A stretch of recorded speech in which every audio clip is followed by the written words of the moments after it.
kill her.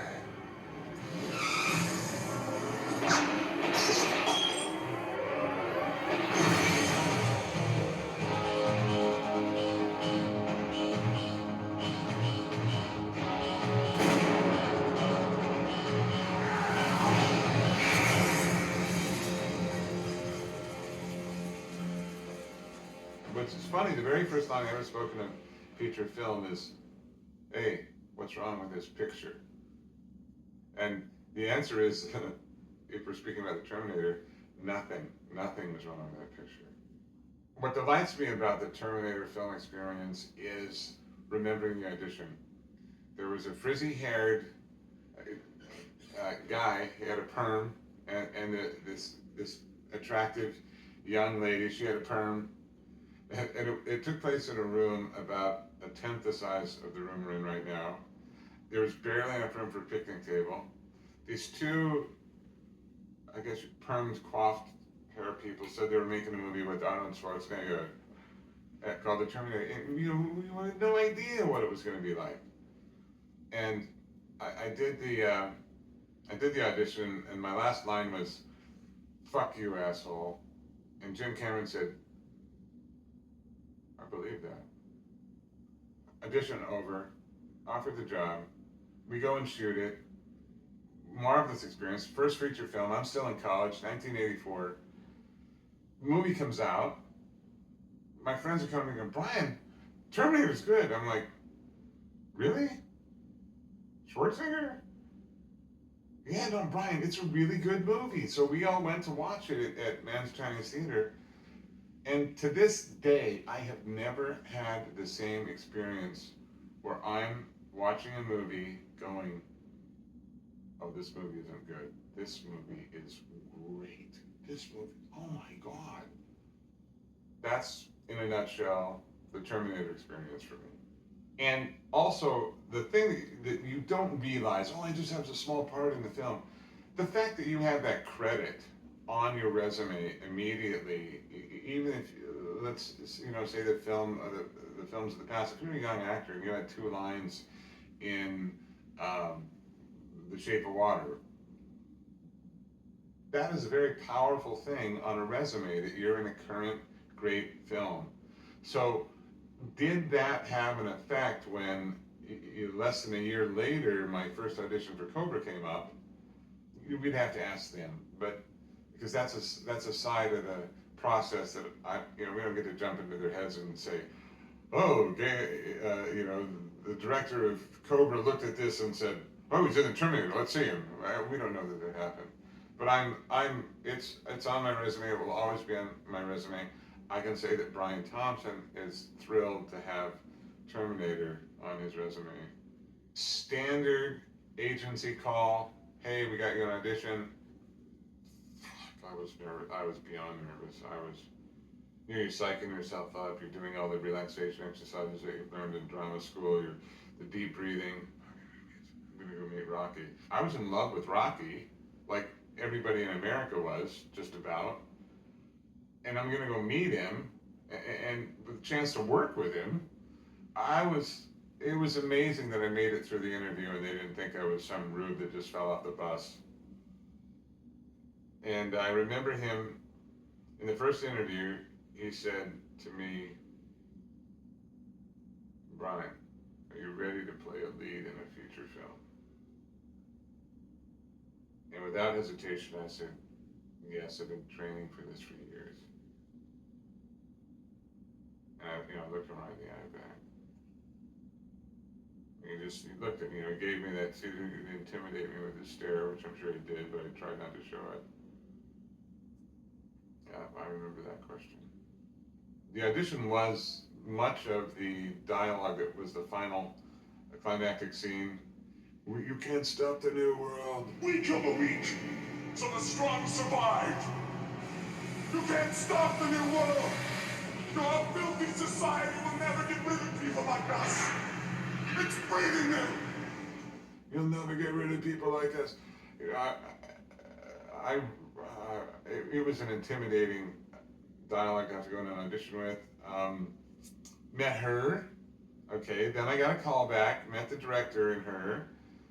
Then, you know, then I met both of them with Stallone. Then I met with the director again, where we went over it again. Then I met with Stallone and the director again. And then they did a screen test. This took a month. And then, when we're talking screen tests, it was two 35 millimeter film cameras, makeup, wardrobe, lights. I mean, they spent a good amount of money on that screen test. And then, you know, they got to develop the film process, edit it together. So it was several days. And at the time, I was working as the evil villain Taurus Mortar in the Conan show at Universal Studios Tour, where my castmates were all actors trying to get that big job in Hollywood. And I walked off stage, and because of where I ended up on the stage, I was one of the last people to make it into the makeup room. And the makeup artist said, "Brian, it's your agent on the phone." And all the cast was there. They were waiting. I mean, it was like we were a ruckus. It was Animal House backstage. You take half a dozen people, you take off half their clothes, put them in sexy costumes, and give them a run of Universal Studios tour. You can only imagine. And it was dead silent in that makeup room. They said, "Brian, it's your agent on the phone," and said, "Hi, Cynthia," and she said, "You got the job." And I said, "I got the job." And they just erupted like we all had gotten the job. And the phone went flying. I was on the floor being tackled. They were punching me, and it was the most exciting phone call that I've ever, you got the job. It was, because it meant a lot. Sylvester Stallone was the #1 box office draw in the world, highest paid actor. It was the first person ever to get $12 million. And I was a year out of college, and I was going to get to play opposite him. My hero from high school, Rocky. The last song I played on my clarinet in high school was the theme from Rocky, because the seniors that are in the band, you play the theme song, whatever they have at graduation. Then the rest of the band, the juniors and the sophomores, play Pomp and Circumstance when you graduate. That's the last song I ever played on my bass clarinet. So that was only 7 years later. The original script took place in Seattle. I don't know if you know that. And it was an amazing sequence that took place on a ferry. These guys had snuck onto at night. That all got cut out, and that became a motorcycle gang. And I was very confused by my character's existence in the world, because the script reads as if we are a part of the world as it is, reality, cop film. But this guy and this band of guys banging axes didn't seem to have any real connections to the real world. So that was a little scary. Are we making a comic book movie here? I mean, are we just checking reality out the window? So that part I was a bit concerned about, but I was going to commit to it regardless. It's your job as an actor. Get in the character, fill the boots, make it as exciting and believable as possible. There's 3 bodyguards, and so you don't have conversations with Stallone. You've got to get through the bodyguards.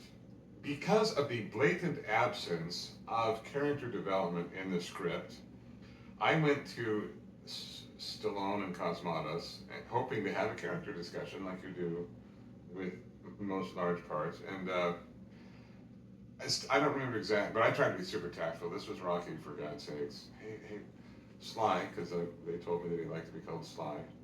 I'm a little confused by what exactly this organization is. I mean, they're sort of indiscriminately killing people. And I think Sly kind of cut me off, and he goes, "Oh, Brian, basically these people they're doing what Hitler was doing." Pause. I'm like, okay, so now I'm feeling it. So, well, Sly, Hitler had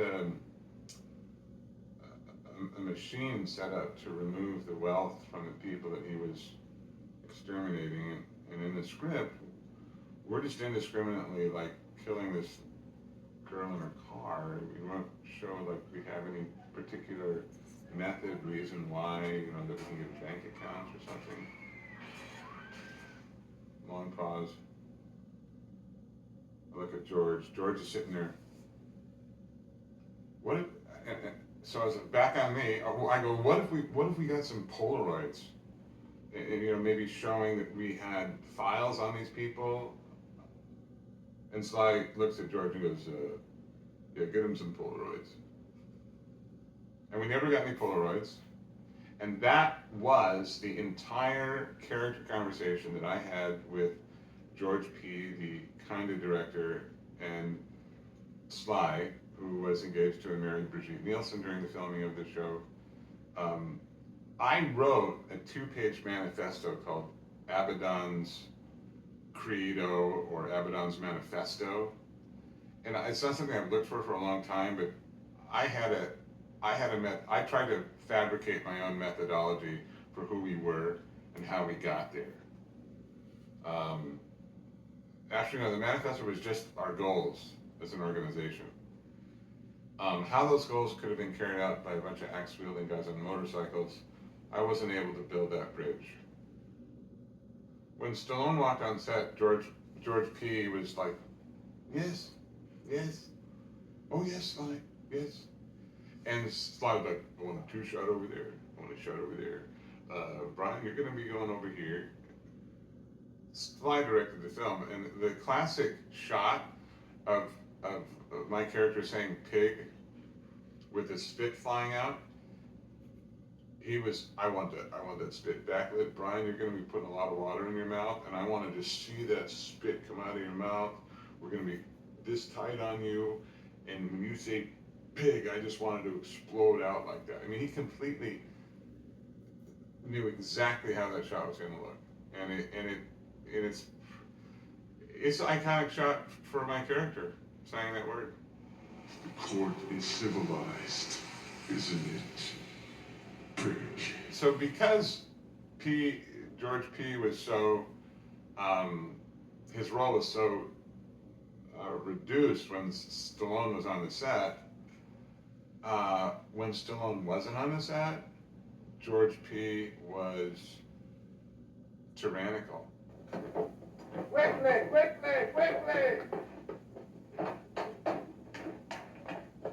Forever. Screaming, jawing, mashing, and the last thing George P. said to me when we finished filming, he's like, "You would have been very good in this film if you would have listened to me." And he walked away. That's how he said thank you to me. That's what he said. Yes, we did call him George Comatose. There was such a, I would have to say that George was like an engine that was like nothing going on, and then he would whip himself up into tyrant, and then Sly comes on the set and nothing. Light another cigarette. He's the palest chain smoker I know. I really should say something nice about George, but I can't think of anything. I would say that Rick was a place of respite behind the camera. I remember him rolling his eyes a bit, when George P. would go on these tirades, and he had such an eye for photography. Rick was, maybe the most seasoned A-list filmer on the project, and yeah, we got along quite well. Cobra absolutely was a great help. What percentage of help it was, hard to determine, but education-wise, a political set, that was the most education. And then Rick Waite's class on how to act with a camera. That was, absolutely no other DP taught me more than Rick Waite. was not injured by any of the axes. I injured myself on that knife because it was so ridiculously sharp. She was all for it. She's very athletic at the time, and seemed to really enjoy working on those scenes, even though she was did a good job of acting quite scared. Now she was into it. You could tell after the takes that she liked it. She liked being there in the whole event. Yeah, I was. What bothered me about those scenes is the knife was so sharp; it was really dangerous. And punching through that door, I was worried about her safety. Because in one shot they wanted her face right next to it as it came through the door. Ugh, that thing was razor sharp, and I cut myself so many times just in between takes.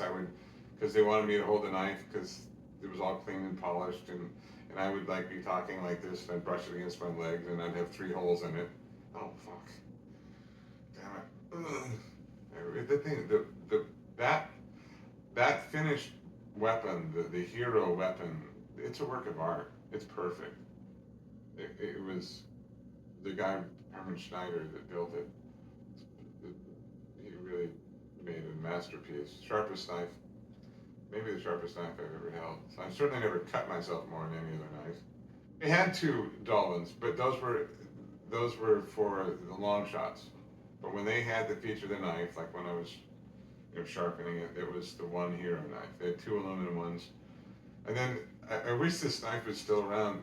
They always wanted the knife to glint across the camera, but the little knife had a hard time catching the glint. So they built a 3-foot knife. No kidding, to shoot from a distance so it could catch a lot of light. And it was made out of plastic and covered with mylar. And I don't know if any of the shots actually made it in the film, but it was a fun experiment. Let's just make a big knife and we'll get a big glint. A lot of knives, the Rambo knives, kind of like there's the Crocodile Dundee knife, are kind of similar, but and that's a pistol with an anvil on it. There's a lot of pistols. So, but what other knife even looks remotely close to the Cobra knife? That's probably why it is such a scary knife, because it is so functional. It could really damage somebody quickly, because if it swipes somebody this way, and it protects your hand, it's.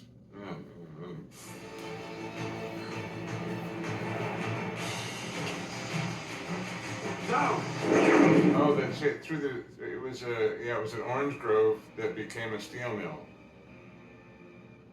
In that fight scene, Stallone hit me the hardest in the jaw I've ever hit in my life with the butt of his pistol, and it's really funny how I was unaware of what happens when the star of a movie hurts somebody else, because the stunt coordinator and my stunt double saw it, so somebody else cut and they ran over to me. The stunt guys literally created a shield with their body so nobody could see that I was groggy.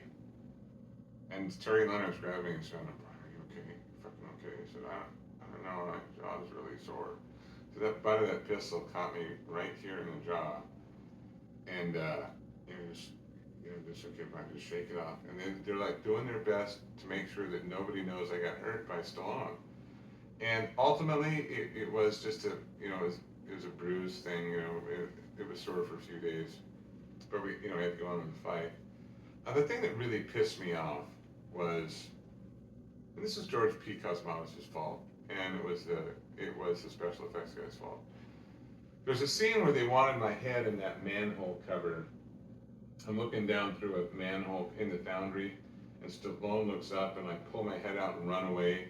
And he shoots with his gun, and I've got my head in this manhole cover, and Stallone, or at least the gun's down there. I don't know if Stallone's even in shot, and they've got all these Bondo hits on this walkway that I have to run away from. So I've got my head down here. Here's a Bondo hit right here with wires attached to it. I mean, those squib hits are constructed. They have a charge in them, and the idea was that the charge blows up, and they connect these all by nails on a wire, and they take like the negative and the positive, and they just run the one nail right down all the nails as we're running, so that's how all the bullet hits go off. Well, I know there's charge in those things, and I'm like, we're getting ready to roll, and I see these, and I'm like, how the? I'm sorry. It's the only time I ever asked them to hold a shot. What's going to happen with these? This Bondo is going to blow up. How's it not going to blow up in my face? And the special effects guy's going, no, it's not going to happen. You got the leather jacket. I said, yeah, what about the bottom of my chin? And I said, well, I'm really concerned about, yeah, but we want your face in the shot, and then we want you to pull away, and we want to do it in one shot. Well, they want to do it in one shot, right? I would like to know how many directors have said they want to get it in a oneer, and they got somebody injured, because they could pull my face out of the shot, have a stunt guy's back be seen in the next cut in the manhole, and then run away. But no, they want to do it in a oneer. So they said, Brian, when you pull away, we want you to run like this, and that will protect your chin. That was the solution. I'm like, that's my first movie. I'm like, I'm not so thrilled about this. So I ran like this. Those Bondo the Bondo exploded like shrapnel, and just peppered the bottom of my chin. Just bloodied this whole thing underneath here. Exactly as I told them was the danger. I ran like this. It shot in this hole between my arms, and I came up with a saying after that when I was in doubt about a shot. I talked to the special effects guy, and I say, look, if I get hurt in the manner that I say is possible for me to get hurt by this shot, do I get one shot? I want one shot at your chin, cold cut. I get to haul off and smack you right in the jaw.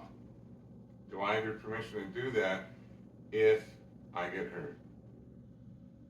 And if the guy says no, then I'm not doing the shot. And that's the truth. That's the truth. I've asked people. I've asked special effects guys that because of that day. Because I wanted to hit that guy. I was not invited to the premiere. I don't know why that was, but they didn't want me there. So I had to pay for a ticket to go see it myself in Westwood. And so I paid for, they didn't know who I was. I went and paid for a ticket. And I left that theater with the impression that I was 1/7 of what you saw on screen. I felt I had done a good job, but I'm like, holy crap, the sound that they're making in that foundry at the end, they've got all that mechanical noise, and there's all that, and the music. The wardrobe was beautifully shot. It was beautifully lit. The DP was kicking ass. You got some decent writing, okay? And now we're on to, the performance. It just opened my eyes to what a collaborative medium. I was walked out of there going, man, we got so much help as actors in the film. That was walking through Westwood, just a little dazed, like how good the people are that support you up there. Well, suddenly I was a guy who playing opposite the #1 box office draw in the world, and I'd open more auditions. I'd love to be able to say, I didn't have to audition anymore. Now, I've had to audition for almost every job I've gotten. I don't get a job a year that I don't have to audition for. It opened the doors up in the action-adventure, action movie realm. But then, there were other movies that came along also, like The Three Amigos. Cobra didn't get me in a comedy. They're not going to hire you in a comedy from Cobra. And you still have to audition. So I haven't seen Stallone in over 20 years. And I go to visit my daughter, who's a horse trainer at the Equestrian Center, about no more than 2 months ago. And who's getting in his car? Sylvester Stallone with his daughters. And he gets out of his car and he comes over, and he was the most friendly, considerate. I mean, he seemed like a different person. I hadn't seen him in 20 years.